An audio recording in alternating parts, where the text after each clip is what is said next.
మంత్ర, యంత్ర, తంత్ర, మూలిక, రుద్రాక్ష, నవరత్న, హోమ, క్రియ, జ్యోతిష్య, వాస్తు, హస్త సాముద్రికాలచే బ్రహ్మాస్త్ర పరిష్కార మార్గం. శ్రేయం గురుదత్త. ఆత్మీయులందరికీ స్వాగతం. కొంతమంది ఏం చేస్తూ ఉంటారంటే వాస్తవంగా అపాయింట్మెంట్ తీసుకోవడము ఇది కొంత ప్రాసెస్ ఉంటుంది కదా. అపాయింట్మెంట్ తీసుకొని రావడము అంటే కొంతమంది అపాయింట్మెంట్ ఫీజు కూడా చెల్లించలేనటువంటి పరిస్థితులలో ఉంటారు. అపాయింట్మెంట్ ఫీజు కూడా ఇవ్వలేరు, వాళ్ళు అంత ఇబ్బందిగా ఉంటారు. ఇక వాళ్ళు ఏం చేస్తారంటే, గురుగారు ఇంకా మేము చనిపోయేటువంటి స్థితిలో ఉన్నాము, సూసైడ్ మాత్రమే మేము, ఇక మాకు గత్యంతరం ఇక వేరే ఏమీ లేదని చెప్పేసి ఫోన్ చేస్తూ ఉంటారు. ఆ మాట అనగానే నేను ఇమ్మీడియట్లీ వాళ్ళని రమ్మని చెప్తూ ఉంటాను. సరే, వాళ్ళకు ఏమీ తీసుకోకుండానే ఏం చేయాలో అది చేసి పంపుతూ ఉంటాను. ఇక్కడ ముఖ్యమైనటువంటి విషయం ఏంటంటే, ఇలాంటి స్థితి ఎందుకు వస్తుంది? ఈ సూసైడ్కు ప్రయత్నించేటువంటి వాళ్ళలో డబ్బు ఉన్న వాళ్ళు ఉన్నారు, డబ్బు ఉన్న వాళ్ళు ఉన్నారు, డబ్బు లేని వాళ్ళు ఉన్నారు, పేదరికంగా ఉండేటువంటి వాళ్ళు ఉన్నారు, అంటే జ్ఞానవంతులు ఉన్నారు, జ్ఞానం లేని వారు ఉన్నారు, అనేక రకాలైనటువంటి వాళ్ళు ఉన్నారు. దీనికి కారణం ఏమిటి అంటే, అనేకమైనటువంటి సమస్యలు ఒకేసారి చుట్టుముట్టి వారిని అతలాకుతలము చేస్తున్నప్పుడు వారు దారి వెతుక్కునేటువంటి ప్రయత్నం చేస్తారు. ఎక్కడ దారి కనిపించక అన్నీ మూసుకుపోయినప్పుడు వారు ఏమి చేయాలో తెలియక ఈ బలవంతంగా ఈ మరణానికి వారికి వారే ఈ స్వీకరించడం అనేటువంటిది జరుగుతూ ఉంటుంది. ఇది సరైనటువంటి విషయం కాదు. సరే, నేను ఒకటే అడుగుతాను, సరే అమ్మా, మీరు ఓకే, మీరు సూసైడ్ చేసుకోవాలని అనుకుంటున్నారు, ఇందులో గర్ల్స్ ఉంటారు, బాయ్స్ ఉంటారు, అందరూ ఉంటారు. సరే, చనిపోతే కనుక మీరు చనిపోతే సమస్యలు పరిష్కారం అవుతాయి అని అనుకుంటే మీరు ఆ పని చేసుకోండి అమ్మా అంటాను. ఇప్పుడు సమస్యలు పోతాయా? సమస్యలు వాళ్ళ కనుక పిల్లలు ఉంటే మరి వాళ్ళ పిల్లల పరిస్థితి, తల్లిదండ్రులు ఉంటే వాళ్ళ యొక్క గర్భశోకం ఎలా ఉంటుంది? ఒకటే, ఎదుర్కోవడానికే మనం సిద్ధపడాలి. ఎదుర్కోవడానికి భగవంతుడు మనకు అన్ని రకాలైనటువంటి శక్తి సామర్థ్యాలు ఇచ్చాడు. అయితే మనకు దొరకకపోవచ్చు, మనం చూసుకోలేకపోవచ్చు, పట్టుకోలేకపోవచ్చు, ఇబ్బందులు పడుతూ ఉండొచ్చు. అయినా సరే మొక్కవోని ధైర్యంతో మీరు ముందుకు వెళ్ళడానికి ప్రయత్నం చేస్తే 200% మీరు దానిని అధిగమించడమే కాదు, ఇంకా కొన్ని వందల మందికి మీరు ఆదర్శంగా నిలుస్తుంటారు. ఇది సత్యం బిడ్డ, ఇది జరుగుతుంది. సో అలాంటి వారికి నేను ఏంటంటే ఫ్రీగానే చేస్తూ ఉంటాను. ఈ వీడియో చూసేసి మరి అంటే కొంతమంది అలా కూడా ఉంటారు. వాస్తవంగా అయితేనే అలా జరగాలి, నాకు అర్థమవుతూ ఉంటుంది వాస్తవంగా వీళ్ళు కావాల్సుకొని చేస్తున్నారు. ఇక ఇంకొక విషయం ఏంటంటే, ఇది ఎందుకు జరుగుతుంది అంటే, గ్రహస్థితులు తీవ్రంగా వారిని ఇబ్బంది పెడుతూ ఉంటాయి. చంద్రుడు నీచ స్థితిలో ఉండడము, లేదా ఇంకా ఇబ్బందికరమైనటువంటి స్థితులలో ఉండడము, తర్వాత ఈ గురుబలం అనేటువంటిది బాగా తగ్గిపోయి ఉండడము, రకరకాలైనటువంటి విధానము ఈ గ్రహ సంబంధమైనటువంటి దోషాల వల్ల ఇది ఒకటి వస్తుంది.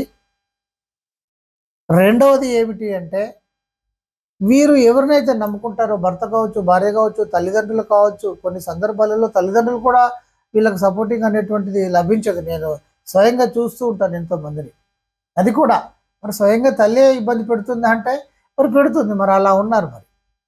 మనం ఏం చేస్తాము అంటే, ఒక 99 మంది బాగున్నా, 99 మంది అని నేను అనను, నాకు వచ్చినటువంటి దాంట్లో కనీసము ఒక 15% అన్న పేరెంట్స్తో ఇబ్బంది పడేటువంటి వాళ్ళు ఉంటారు. వీళ్ళు మంచిగా ఉంటే, ఎద్దున్న కడ బుద్ధి ఉండదు, బుద్ధున్న కడ ఎద్దు ఉండదు అని ఒక సామెత ఉంటుంది.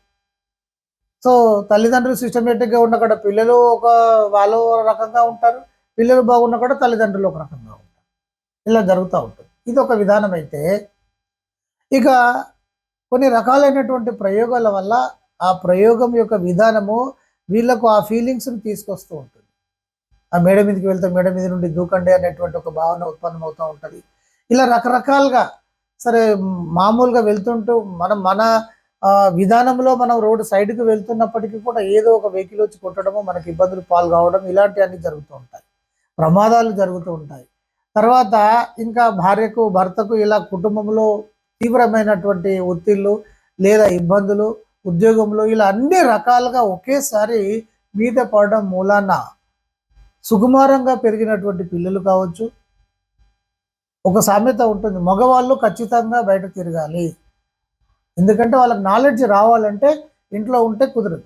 కానీ ఈ రోజులలో ఎలా ఉంది, మొబైల్ చేతిలో ఉంటే అన్నీ మనం ఆర్డర్ పెట్టుకొని ఇంటికి వస్తున్నాయి కదా. కమ్యూనికేషన్ అనేటువంటిది ఎదుటివారితో ఎలా మాట్లాడాలి, ఎలా మెప్పించాలి, మన పనులు ఎలా చేసుకోవాలి, మనం ఎలా ఉండాలి అనేటువంటిది లేకుండా పోయింది.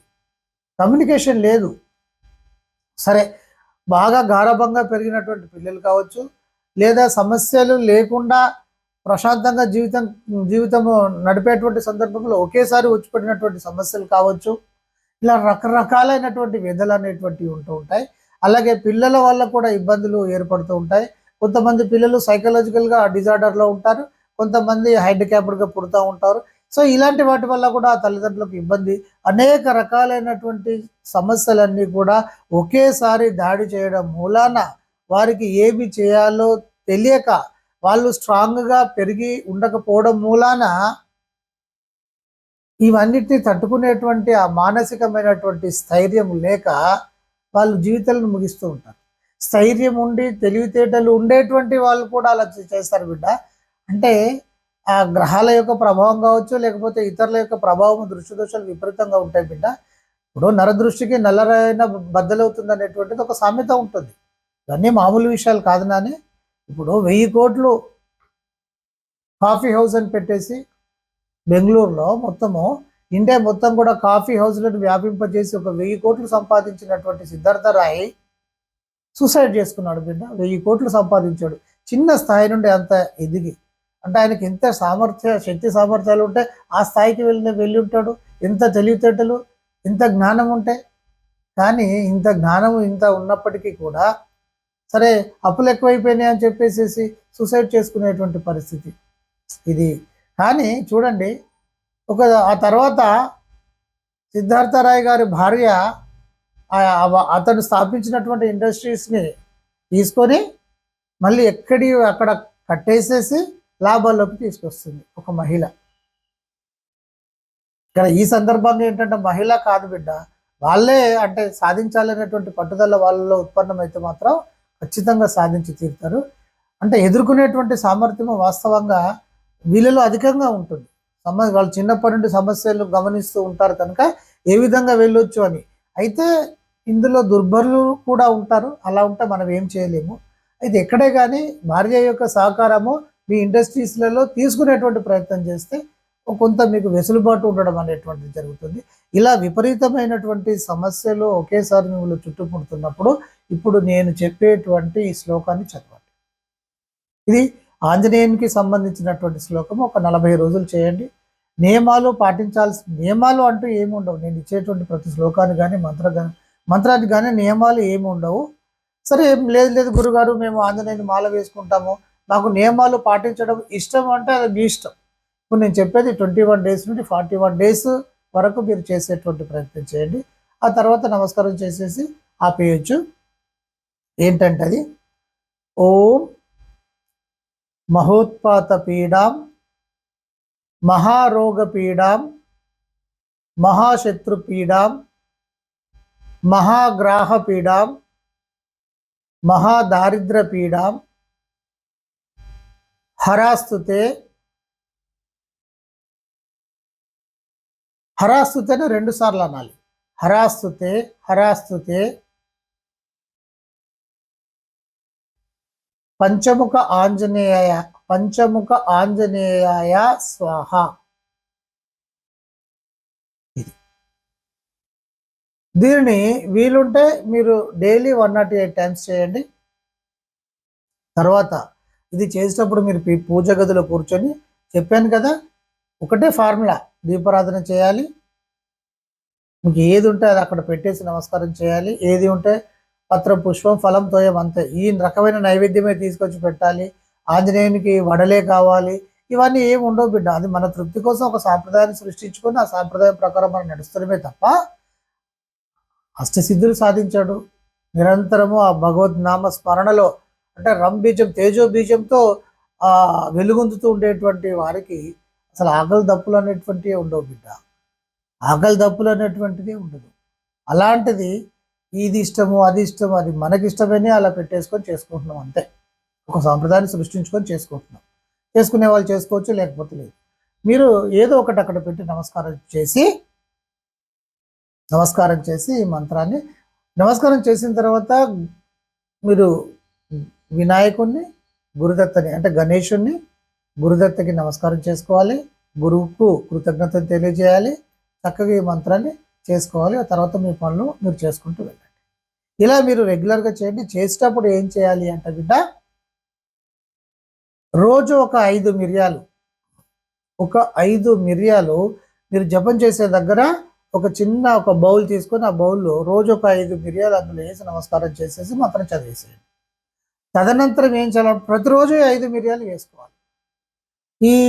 మీరు 21 రోజన్నా చేయండి, మీరు 41 రోజన్నా చేయండి, చేసి ఆపేసేయాలి. ఈ మిరియాలను ఏం చేయాలి అంటే చివరి రోజు ఏదైనా పారే నీళ్ళలో వేసి, నది కానీ పారే నీళ్ళలో కానీ వేసి నమస్కారం చేసి వెనక్కి తిరిగి చూడకుండా ఇంటికి వచ్చేసేయండి. చివరి రోజు 41 రోజు కానీ 21 రోజు కానీ చేయండి. మరి ఇప్పుడు చెప్పాను కదా, పత్రం పుష్పం ఫలం తోయమని. ఇక కొబ్బరికాయలు కొట్టాలా గురువారం అంటే మీ ఇష్టం. మీకు వీలైతే కొట్టండి, లేకపోతే లేదు. శనివారం మంగళవారం అలా పెట్టుకుంటారు కదా, అలా చేసుకోండి. ముఖ్యంగా నేను చెప్పేది ఏంటంటే మంత్రాన్ని శ్రద్ధతో చేయండి. శ్రద్ధవాన్ లభతే విద్య. శ్రద్ధ ఎక్కడైతే ఉంటుందో అక్కడ అది మనకు రావడం అనేటువంటిది జరుగుతుంది. ఇప్పుడు నేను చెప్పినటువంటి ఈ విధానాన్ని అనుసరించండి. అందరికీ బ్లెస్సింగ్స్.